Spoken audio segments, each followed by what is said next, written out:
Welcome, I'm the Deadwood Jedi, and this is another Raid Shadow Legends video. I am in today, again, in the account of Mother Huata, and there's a reason for that. We still have to do the takeover for her. So yesterday, I showed you guys a video about a 3-2 ratio team, utilizing this team, and I thought it was really interesting that that's what she had built, and I thought it was really smart, you know, trying to come up with a unique speed tune to be able to maximize the skill of her champions.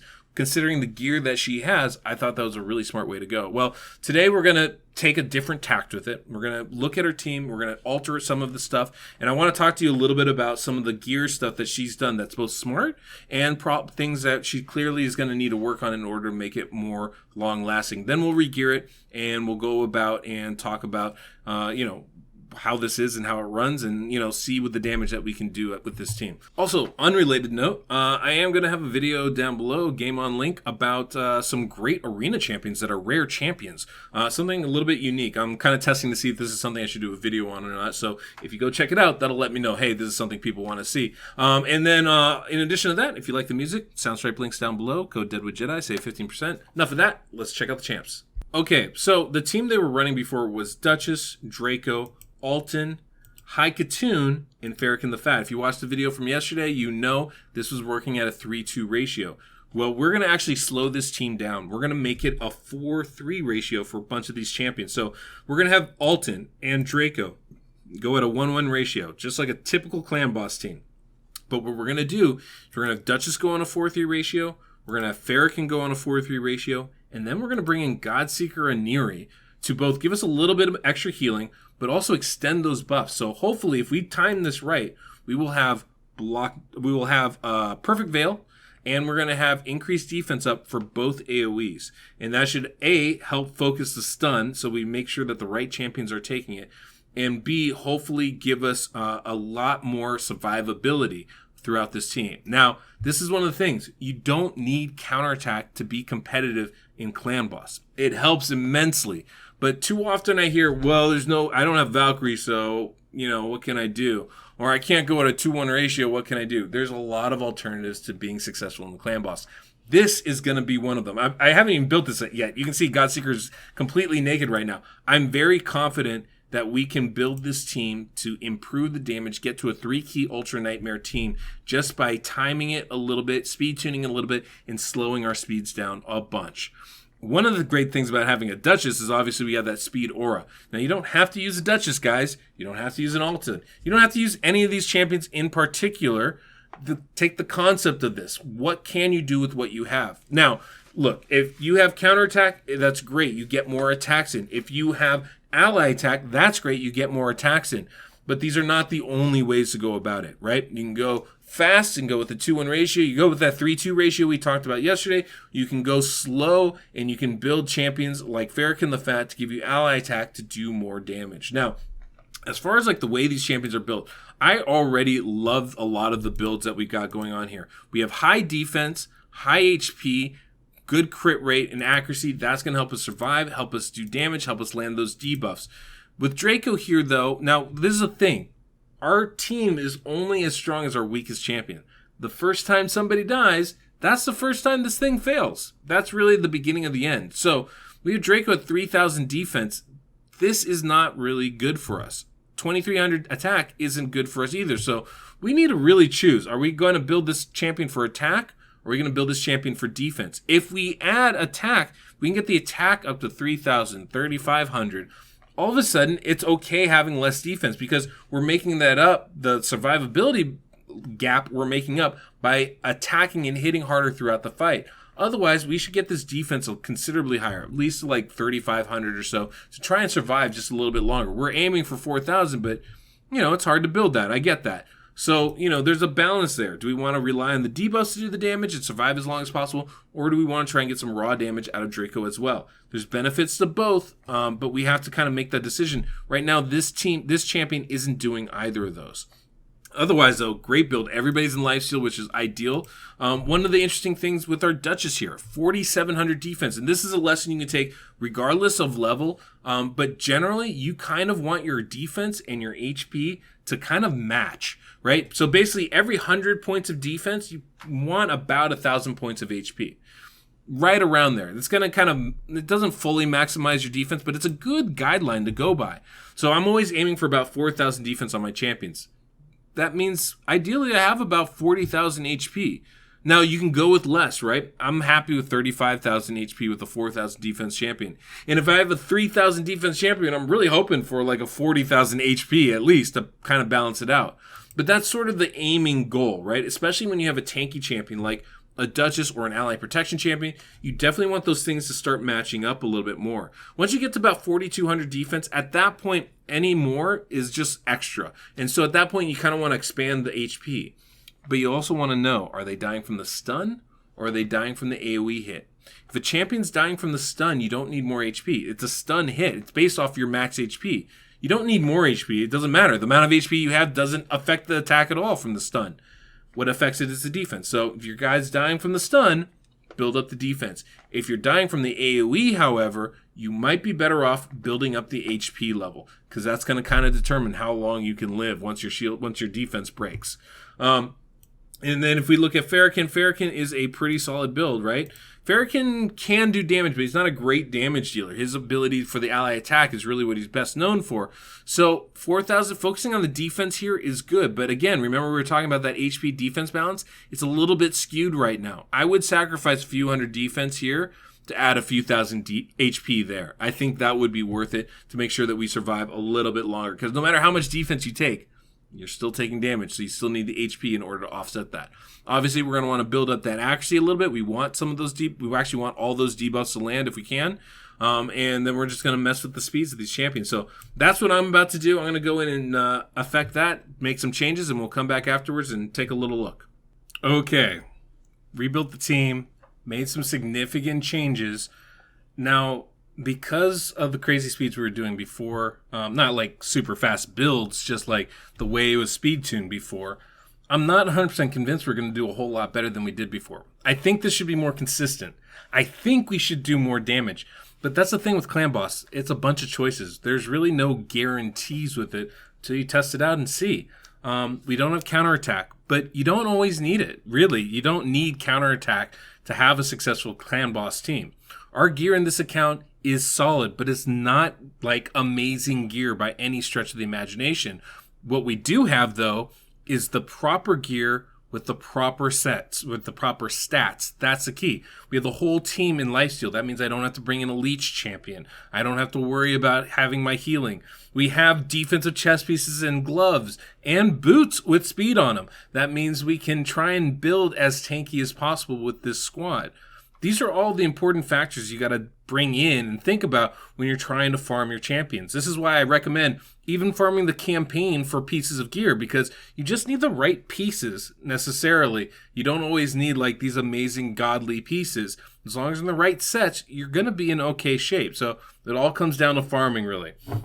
And so, yeah, let's go ahead and let me show you guys the champions that we're using, what we did, how we made some changes. So we have Alton now. He's got 5,000 defense, 34,000 HP, 152 speed, 76% crit rate, 186% crit damage, 257 accuracy. He's going to hit like a freaking truck. I have the whole team in the defensive masteries, by the way. Everybody has masteries almost exactly like this, okay? Pretty much the same for all the champions. We have crit damage gloves on a few of our champions, Alton included.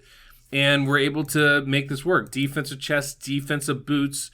We're able to make this work because we are going at a much slower speed. And because we're not trying to go with that 3-2 ratio, we're actually just going at a 1-1 ratio for most of these champions. We have two champions going at a 4-3. We have Duchess going at a 4-3 ratio with her aura. She is our lead. So we have her at 221 speed. By far the fastest champion we have. But we're able to get her HP up to 44,000. Her defense is still around 4,700. Not a whole lot of changes going on there. Just a couple things moved around. And we do still have room to roll some stuff up to make her even tankier. If we can find some better pieces with some different speeds and stuff, we can build it up even higher. Obviously, it's tough. We have speed boots on her. But, you know, a little bit of extra speed in pretty much every set is what's getting us there. It's nothing super crazy. Other than the 18 speed on this weapon, we don't have anything with more than a single speed roll, matter of fact. Everything else, just one speed roll, if anything. So this doesn't like take crazy gear stuff to make this work. But you just got to bring the right pieces in, and you got to find it. We have Fats down here, also going 208 speed, 3,500 defense, 38,000 HP. Now, Fats has a unique skill where he shares his damage, his passive ability here. Basically takes 20% less damage, but all his allies take a little bit more. So that takes a little bit of adjustment to get used to, but that's why we don't need quite as much defense and HP on him. Draco here, I tried to build as much attack as I could, so we got him up to 3,200, almost 33,000, 3,300 attack, I should say. Ugh, almost 3,300 attack. We have 3,700 defense, almost 38, and 37,000 HP. You can see I try to keep those balanced, helps keep them alive. 153 speed, so just faster than Alton. I want him to be able to place that decreased defense and weaken before Alton takes his turn. 70% crit rate, 148 crit damage, 240 accuracy. We don't have crit damage gloves. I wasn't able to put those on Draco as well, but that's okay. We need Draco to stay alive, so building on a little tank here isn't bad. And then we have Godseeker Aniri. Godseeker 157 speed, so she'll be going at the top of the order between the AoEs. 40,000 HP, 4,000 defense. It's almost a perfect mirror there. 69% crit rate, almost 100% when we take in the aura, and 186% crit damage. We do have crit damage gloves on Godseeker Aniri as well. Now, we are able to go with a lot lower crit rate because Fats is going to bring an increased crit rate buff and an increased crit damage buff on all allies for 3 turns, and then Godseeker is still going to extend that ability. So because of that, we're able to roll at a lower crit rate, which allows us to build up more crit damage. So you're going to watch Alton's going to hit hard. You're going to see this is why people love using Alton, because he can really smack.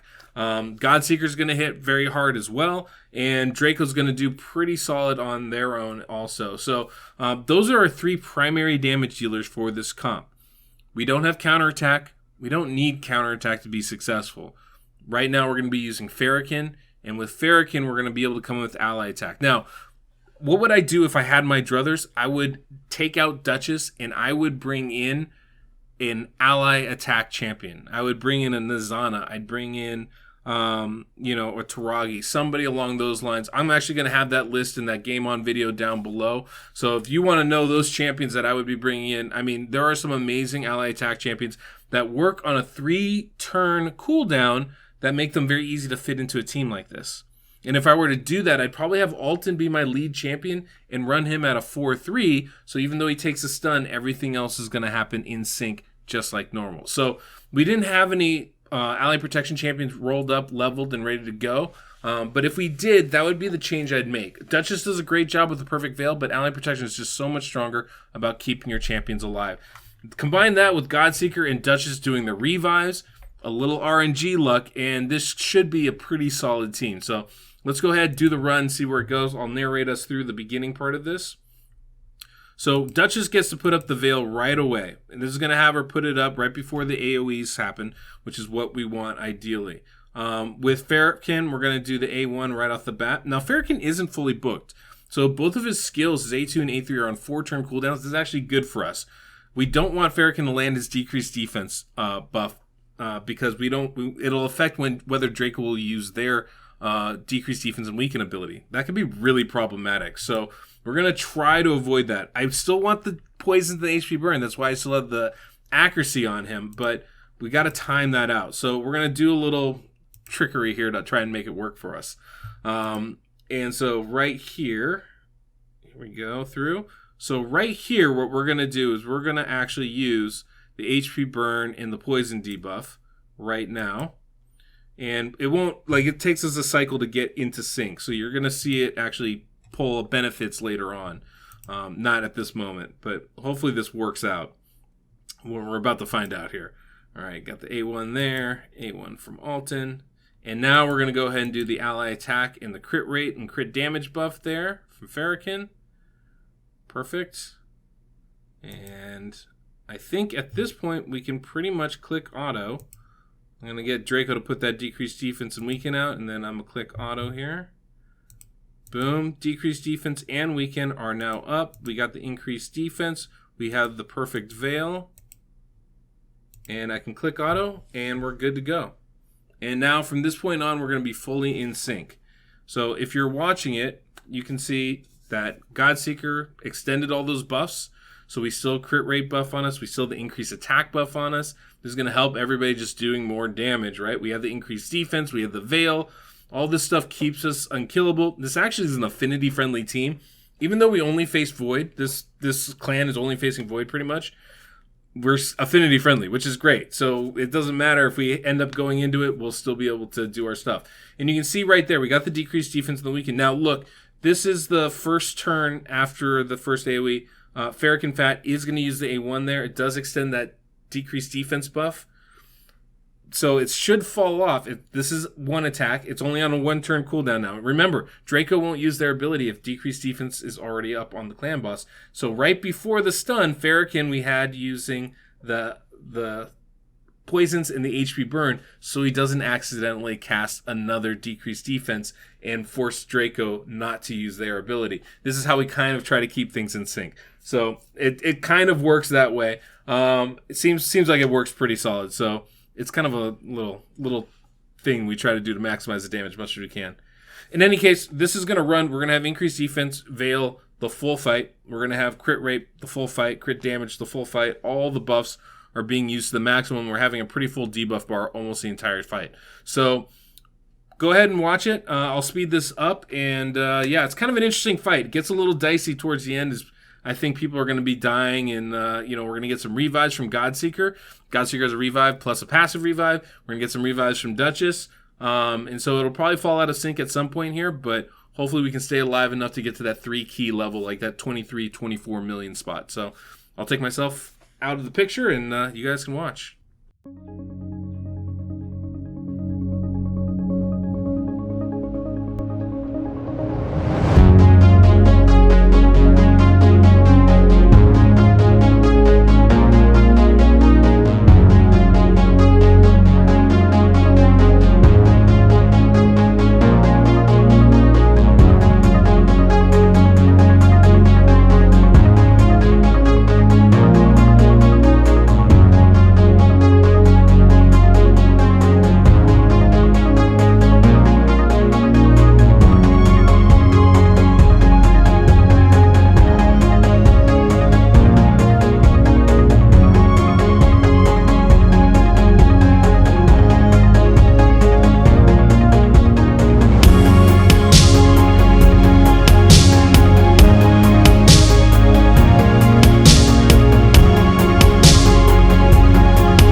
Three key, we got it. 24.64 million. And not a whole ton of RNG, in fact. We wiped and then started reviving right there at the end, but we didn't last a whole lot of turns beyond that. You really know the RNG is a factor when you start lasting multiple turns with the revives kind of happening over and over again. I've run this comp before, and we did about 28 million. So I think there's some leeway, but going on the higher end rather than the lower end.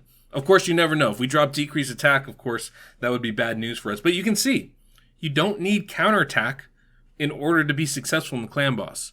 It helps. It helps a lot. Don't get me wrong. Don't get it twisted, right? But you don't have to have it. You don't have to go at super speeds. You can achieve pretty strong results just by utilizing the champions that you have and trying to be as smart as possible about maximizing what skills you have available. Now, look, guys, I know it's real easy to focus on Draco. It's real easy to focus on Alton. It's real easy to focus on Duchess. I mean, these are 5 great champions. Let's not get that twisted, but you got to use what you have. So this is an account. This is a team that should be competing on Ultra Nightmare. And yeah, you need some good champions to compete on Ultra Nightmare. It's hard to do it without any legendaries. It's just not realistic. You know, I mean, you can do it. There are great epic teams out there. But I mean, like, you know, we got to use the champions that we have. But you can still take this principle of a team, right? You can still take the idea of taking an ally attack champion in a traditional team and competing on Nightmare.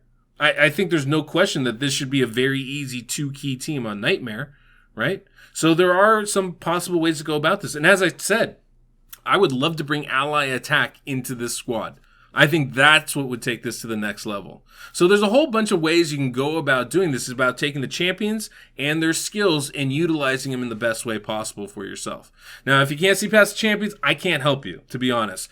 That's your own barriers. You got to get rid of that. But if you can look past the champions and look at the skills, look at the tuning, looking at the ways in which we go about making these teams better, I think you can do amazing stuff without having to use an unkillable team, without having to use counterattack, and still get a very, very good result. A 3-key Ultra Nightmare team is nothing to scoff at. That is an excellent result. And for the majority of this game, that has been the top tier level of having a team. There was a time when getting 2-key Ultra Nightmare damage was the pinnacle, right?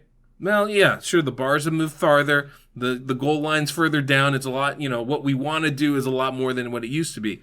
But this is still a really good result. And this is a kind of result we should still be proud of. There you go. That's the result. I mean, I'm pretty happy with that. I think a 3-key team. Now, let's remember, that team was built extremely well right from the start. And so, you know, the changes that we could do were going to be limited. But even by slowing it down and, you know, lowering the speed requirements, coming to a more traditional speed tune, you're able to see just by maximizing the skills that we have, maximizing the gear that we have available, we're still able to get to a really good result. So I think there's a lot that we can take away from this. This is a very traditional clan boss speed tune. It's a 4-3 ratio. That's all we're doing. We have 2 champions at a 4-3 ratio because they have 4-turn skills. And by doing that, we're able to get some really regular results, you know? Now, obviously, we're getting a lot of benefits from a lot of different things. The aura from Duchess, her veil, we're getting the Fat's ally attack ability and crit rate buff. All that's really good, but you got to utilize what you got. That's what this account had, so we're going to maximize it best we can. So anyway, hopefully this was helpful for you. By the way, I do still have that game on link down below. Make sure to check that out. And if you enjoyed the music, hit that Soundstripe link down below. Guys, been a pleasure. I can't speak today. Till next we meet, I'm the Deadwood Jedi.